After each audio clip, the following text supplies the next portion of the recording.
Hello and welcome to Inside Marvel, ABC News digital talk about Marvel Comics. I am joined by Michael Rothman of ABC News, Tom Brevoort, the Holy Roman Emperor, I believe we talked earlier about Marvel Comics. We agreed on contractually. King Out on the line, we've got Nick Spencer. He's the writer behind Secret Empire, number 3, which is what we're talking about. Nick, how's it going? Hey, thanks for having me, guys. And last but not least, we've got Derek Landy, out in, I believe, London, is that right? He's the author of Secret Empire Uprising, a tie-in book. Hello there. And I am Walt Hickey from ESPN, and we are here to talk all about issue number 3. Folks, what do you think of the issue, Mike? So good. Yeah? So good. So much going on. We were talking about this earlier. So many different cameos from people that I love and revere in Marvel, which we'll get into, but just a lot. Really great, I wouldn't say book, right? Because there's a lot of tie-ins that we read and covered too. So lot of good stuff. So in this issue, we kick it off hot and ready. Last week, we had a preview of Peter Quill attempting diplomacy with extraterrestrial beings, and this week we learned exactly how profoundly wrong it got. Basically, humanity is kind of at a real impasse here. Tom, what's going on? Well, the Earth doesn't have a great reputation out in the cosmos at this point because, different characters, heroic and villainous from Earth, have gone out into the universe and caused a lot of havoc and mayhem, whether it's people trying to invade other planets or people from Earth sending their menaces and junk out into space. So Good old Earth. So the idea that everything there is kind of bottled up, that's kind of a real good thing. If you're from another galaxy, you're happy to just let that go the way it is.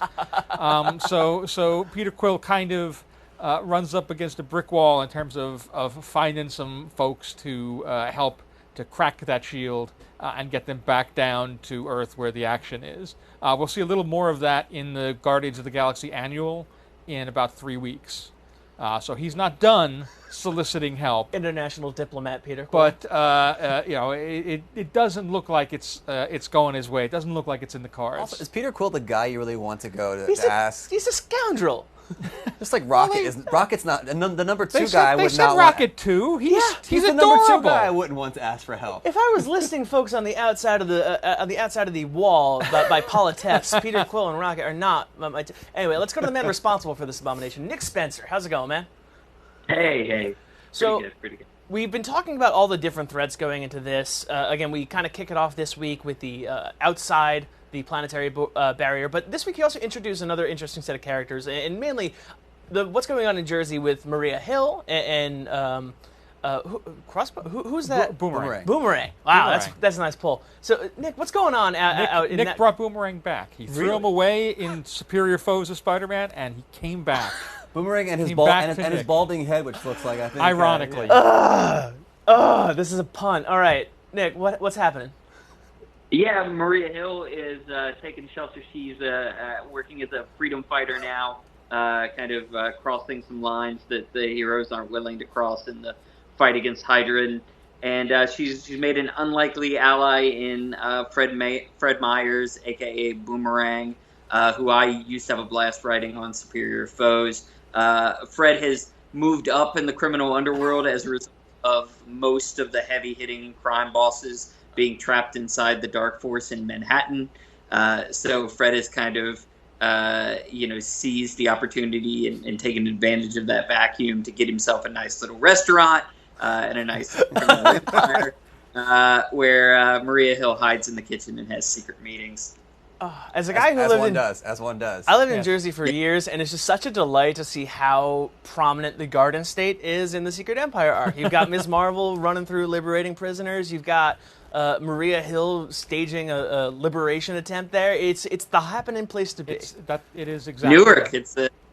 Newark's a pivotal place in the Secret Empire story for sure. The takeaway from that meeting, though, that I thought was really interesting was the commonality, but raised to a different level. Maria Hill and obviously Nat, both with the same objective, I guess, in regards to Captain America taking him out. But Maria Hill's was just grotesque. Like, send me a photo so I can make it my iPhone back, wallpaper. Yeah.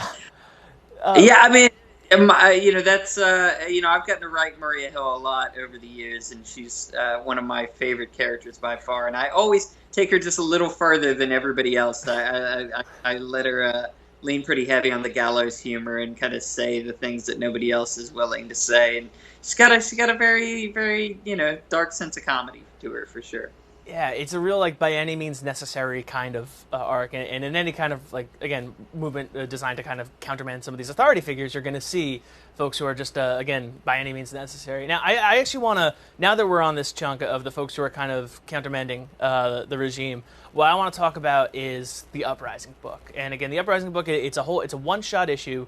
It's all about, essentially, this group of champions that is under the tutelage of Natalia Romanov, and who is essentially, figuring out a fantastic way to assassinate Captain America. And so, Derek, I want to shoot it out to you. Can you tell us, again, what did you envision for this book? How does it play in with the broader story? I was brought into the event with pretty much a free rein regarding, was given a start and an end point, and I was immediately faced with the issue that yes, we are dealing with some pretty dark material here for all of the characters. With the characters that I had, which is essentially the champions, they are the next generation, or the youth. They are the optimists. They haven't been beaten down by the world. This is essentially their very first crossover event. So you have to approach the darkness from their point of view, which is bright and breezy and quippy, and it's that uneasiness over what and Natasha is pretty much asking them to do that lends the issue its gravitas. So again, this is as always with Marvel, it's a diverse cast of characters, and a lot of them seem to be coming down in different directions on how far they want to go, how much they want to infiltrate. And I'm just interested, could you kind of give us a few character sketches of some of the folks who were in the Champions? I know, again, a lot of these are successor heroes. Again, you've got Amadeus Cho, the new Hulk. You've got, I believe, Vision, who's from that acclaimed Vision book from last year. You've got a whole bunch of characters that maybe not everybody's super familiar with. Could we just kind of get a rundown of... Miles Morales. Yeah, Miles Morales, who, he goes back. But either way, could you give a quick rundown of who's actually, trying to assassinate Captain America with child soldiers? We have Miles, the Miles version of Spider-Man. We have Vision. We have Ironheart, Riri. We have Nadia Pym, who is the new Wasp. Oh. And then we have Falcon, who is the new Captain America's protege, I suppose. Yeah, so could you go a little more into him? He's actually rather new to me. Yeah, he's new to me too. The wonderful thing about writing comic books is that in order to do your research, you have to read comics. So it's kind of a win-win. So I just read a bunch of Sam Wilson issues, and just read around and got a vibe, and he fits in with the younger dynamic. He is young, and he has that sense of irreverence that only the young have, and so he fits in, and then you have Amadeus Cho, the new Hulk, and it's a magnificent seven of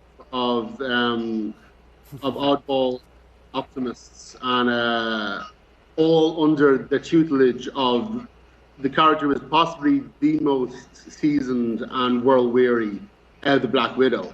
You can't really get much more cynical than Natasha. Yeah, that is our roster. And I love this book. I thought the take was very unique and very different.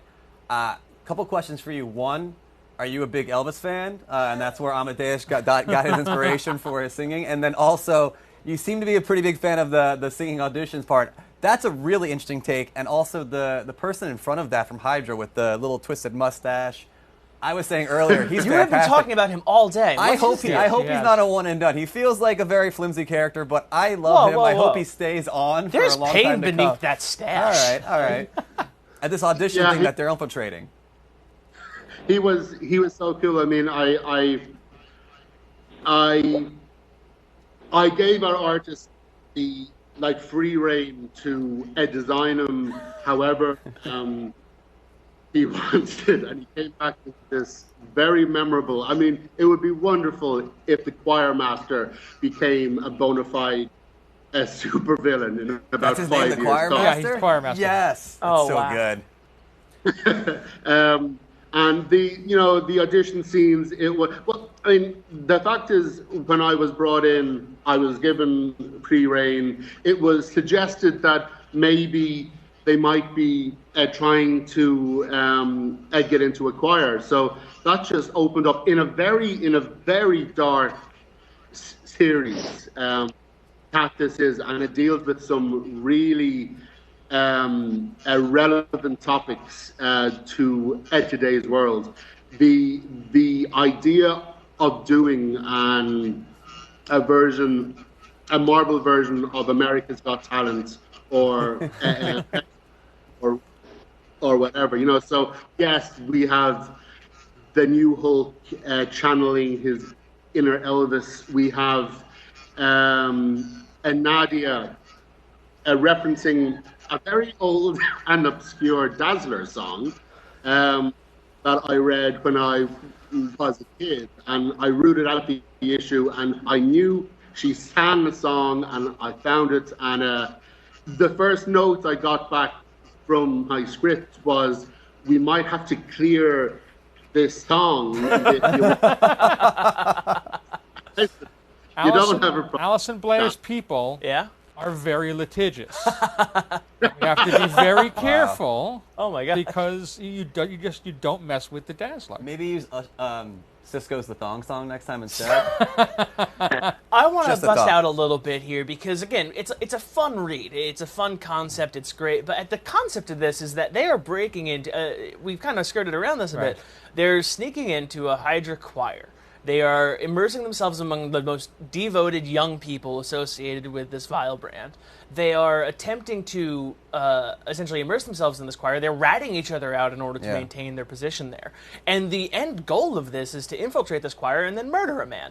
I mean, we were talking about this last week. Obviously, once you cut off the head of a Hydra, the Hydra dies. Nothing happens next. It's obviously what happens. But if you cut off a limb, two will take its place. So you have to be careful where you make the cut. So what? So this is actually like like Operation. under the surface. This is a pretty dark book. This is a pretty dark concept. Again, Nick, feel free to chime in. Like, this is a real moment for them. We saw some of these characters during Civil War. We saw them kind of have to toe in that morally gray area. Miles is under the assumption that he's going to have to murder Cap on the Capitol steps. There's a lot of heavy stuff going on here for these kids. Yeah, it's a unique challenge. Yeah. No, go on. Nick, you go first. We haven't heard from you in a bit. Yeah, it's just it's a unique challenge for these heroes who are so rooted in kind of youthful idealism and enthusiasm. To have thrust them into a situation, that's this dark and that really forces them to examine their worldview and their beliefs in a way that they haven't before. That was the interesting drama to add to the story here. I was going to say, for me, what was really sad and was a big takeaway from it was there's a moment where I think, is it Miles or someone else tries to free some of the children that they've infiltrated because they have to they have to rat each other out to leave one behind. Amadeus is using some kind of tech to hide his face, and he'll stay behind, and he's the one that's going to stay back. And I think it's Miles who wants to free. He's like, you guys are free. You should leave. And how quickly they turned on them, and how that must affect their psyche to know and believe what they are doing is right, but it seems so fast the world has turned and followed Cap through this Hydra transformation, and that was the big essence for me of what was, I don't know, just I guess something we've seen in history and seen now, and to see these kids really just bond with this nefarious organization is just so interesting and starts a dialogue. Derek, what were you trying to say there?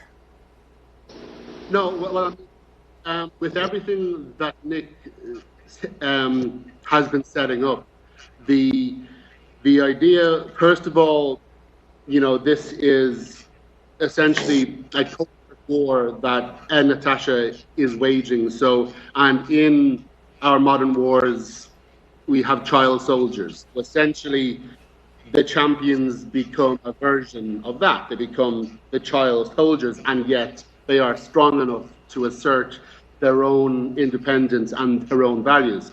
But what was more apparent in the plotting of this was the world that Nick has established. All that leads to thoughts of the Hitler Youth, of that astonishing phenomenon that happened in Nazi Germany, that I read about as a kid. I read comics about this, old British comics about the Hitler Youth, and the chance to kind of slip that into a modern America and to show that really how easy it is to slip into it, because essentially what it is, it's belonging, and it's giving these scared and confused kids a friendship, an order, and structure, and a family. And the moment you have that, you will betray everything else. So they are confronted with the heroes that we value as heroes. At the end, they're confronted with the heroes. They're given a chance, and yet they can't see what we can see. They can only see their own fear and their own terror over how the world has spun. So yeah, that was a very important thing for me to access. I've been given this opportunity to have a story in this world, and this is what I wanted to add. So again, really powerful stuff. The book is Secret Empire Uprising. It's a one-shot tie-in having to do with the champions. Derek, I just want to thank you so much for joining us today. It's been a real pleasure. My pleasure. Thank you very much. Thank you. So going back into the main book, again, we really want to go into the central character, or at this point, it's actually characters of Captain America. Right. And so we were having a story debate about what the plural of Captain America is. Is it Captains America or Captain Americas, Tom? I think most people would say it's Captain America's, but Captains America sounds... It's got some traction, right? Yes, you got a little. It sounds a little slicker. You're an editor, so obviously, so it's now Captains America. So the Captains America in this book are two very, very different people. One of them is a ghostly figure meandering through the woods of Canada, kind of getting at the heart of what this character is. I know, Nick, you had a really good a thought last week that was you are not writing a story about stories, and I really want to dive into that because I've been thinking about that for the past 2 weeks. And then on the other end, we have a Captain America who is, again, nuking Atlantis. And so we have two very distinct characters. Nick, I'm going to throw it to you. In this book, how do you kind of see the development of these two different figures? What are you calling out to? What's going on in the Yukon? Yeah, I mean, that's what's fun about where we are in the story now, that you're following these two very different versions of Steve Rogers on a sort of parallel track, and you know, as you're horrified by one, you're hopefully filled with some hope by the sight of the other, and you know, the things that we're going to do in that you know, sort of mysterious woodsy environment where we're seeing the more familiar Steve Rogers. You know, that the things that we're doing in that part of the story are really about covering fundamental aspects of the character, kind of reasserting what's foundational about the character, and you know, what we're seeing you know, in the Marvel universe, you know, in the Hydra Nation, you know, is very much the Black Mirror version of that we're looking at. we're looking at another, it's another view of what's fundamental about the character that we're seeing through the lens of inversion. It's exciting what's going on again in both of these individual stories. Let's talk about what's going on in the, like, I'll call him the terrestrial one, the one where he's running Washington. He's attacking Atlantis again. There's a search going on for the cosmic cube or elements of it at this point. Sorry, 3. And one of them is believed to be Atlantis, and a really classic character who just until a couple years ago was actually a very central figure in a lot of what was going on in the Marvel Universe. Namor is kind of at the heart of it. And I just, Tom, what's going on in that book? I know that this kind of plays in with a couple other things either coming up or involved. Well, we're definitely going to see more of Namor in the weeks and months ahead, both in the main series, also in issues of Steve Rogers' Captain America, and in the anthology series. Brave New World, Secret Empire Brave New World, which kind of covers the span of the world, stories around the globe that we maybe don't get to in the main series. And the core running through line throughout that is an invader's story that Namor and Atlantis are very much at the heart of.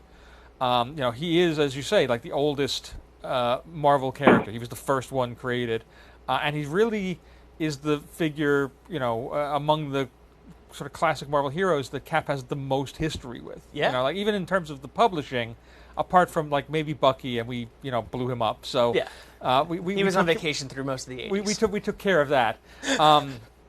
So there's a relationship and a dynamic where these are two guys who have a lot of history together, and who now find themselves just ideologically on different sides, because they're both trying to do what they see as right for their own people and for their own society. And that puts them at loggerheads, but that gives you an interesting dynamic there where they're not really ostensibly enemies, but they can't also really be friends anymore either. It's After a weird place. Point, when you blow up a king's kingdom, you kind of become enemies, though. Yes, It's the vibe that I kind of get. With that, we'll also pivot to heads in that Wakanda. direction. What's going on over there? Is that another one that we're going to see in Brave New World? We're going to see more of Wakanda even in the issues ahead. I think 5, Secret Empire 5. Cool. We get over to Wakanda, and I think we see it. I'm trying to think if it was in 3. We see some of it in Steve Rogers' Captain America as well. Okay, that must be what I'm thinking about. Which we're going to get to the Falcon in just a second, but I do want to actually talk a little bit about one of the big splashiest reveals of this book. Again, so we kind of progress through the book. We are in New Jersey, the heart of the Marvel Universe, New Jersey, Newark, New Jersey. Heart of the world, New Jersey. It's like the center of the 616. It's where everything's happening. Now that Atlantis New Jersey. has been bombed, the Garden it's pretty State, much New Jersey and nothing. Yeah, it's like Chris Christie. It's great. It's the finest state in America, and so we see in Marvel in this fantastic state in this place. We see Boomerang, and then of course there's a minor explosive immediately adjacent to him. And who set the explosive? Hydra Punisher. So let's talk about why it makes a ton of sense that the Punisher is kind of a fascist. Tom, out to you. Well, I don't know how much I want to. What a way to set that up. What a way to set up that question. It makes a ton of sense. I don't know It's how much I perfect. want to say. Just because we've only just brought him on, onto stage. But I think, given that, Captain America is running the world, and given that it's a fairly well-established fact, that the Punisher lionizes Captain America as a fellow soldier and almost as a superior officer in a way, and that under the rule of Hydra, what the Punisher is doing, which up to this point has kind of had to be on the outskirts or outside of the law, It's become policy. is now kind of within bounds and is in fact encouraged. He's a character that I think can very easily step over that line and get on board, at least with the broadest sense of this more regimented, more a hard stance, tough on crime, tough on bad guys.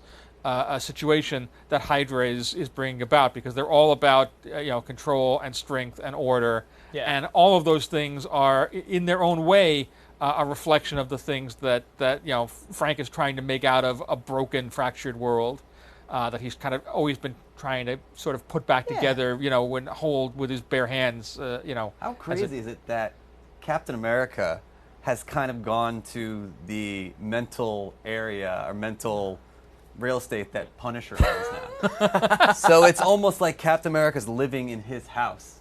Sort of, with the choices he's making. It's pretty amazing. I mean, we saw the first Civil War, back about over 10 years ago, Captain America beat the pulp out of the Punisher for killing bad guys. Right. And now Captain America's he's bombing Atlantis. So there's two great ways that we can kind of look at the character of Captain America, and a lot of it is who follows him. And one of them has always been the Punisher, which is why it makes this reveal so compelling. Briefly, Nick, I want to talk about the Falcon real quick. Again, here's a guy who I know plays a major role in the Captain America Sam Wilson book. Real quickly, where's his head at? Well, for Falcon, I mean, he's for Sam, he's very adrift as a result, not just of what's happened with Hydra, but in his tenure as Captain America, he that ended very badly with what happened with Rage and the AmeriCops. So, Sam is in a pretty dark place. He was in a disillusioned place before Hydra even took over the country and before Steve even revealed himself, as Hydra. So, to add to that, to compound that, with the betrayal of his best friend and with, the United States being taken over by, his arch enemies it's really done a number on him. He's not in a great state of mind. Are we going to see more of him in the future? Oh, for sure. Cool. So, briefly, I do want to point out that Marvel Entertainment and ABC News are both owned by the Walt Disney Company, in the interest of full disclosure. Now, I know that you guys have brought along a number of previews of the next coming issues, so I want to actually hop on those. Tom, you have the best view, so once we pull those up... I have to actually see what we brought. Yeah, don't come briefly, don't worry about that, but again, we've got... Hopefully nothing too spoilery. Yeah, well, this is just a blatant giveaway, so what are we looking at here? This is the Punisher, sort of back at base and being approached by Kraken, one of the inner circle of Hydra, and having a communication with Cap, and us sort of getting the lowdown on exactly what the situation is, what the relationship is between Frank and Steve, and Frank and Hydra, and kind of setting the Punisher on a course to track down the Black Widow and her rogue Red Room elements. Putting those characters on a trajectory towards one another. So he's going after the champs? Yes. Well, all right. I wonder if he's going to handle this with tact, poise, and mercy. He will definitely be genteel and elegant he's gonna about keep it how together. He's going to, eschew guns. Talk it out. Kid gloves, so to speak. All right, and now we've got a new one, a large snap. That is the only word on this page. There is a large snap, and this is up with bearded Steve Rogers in the strange forest as he is being jumped by a number of old Captain America villains, including Batroc and Whirlwind and the Living Laser. The Leaper. All right. Batroc the Leaper. Z-Leaper. Someone who looks very much like the choir master. We just keep on trying to... All right, that's it. This is all for us for today. Thank you so much to Mike, Tom, and Nick for joining us. Thank you very much for watching. With that crazy conspiracy theory, I am Walt Hickey. Thank you for watching.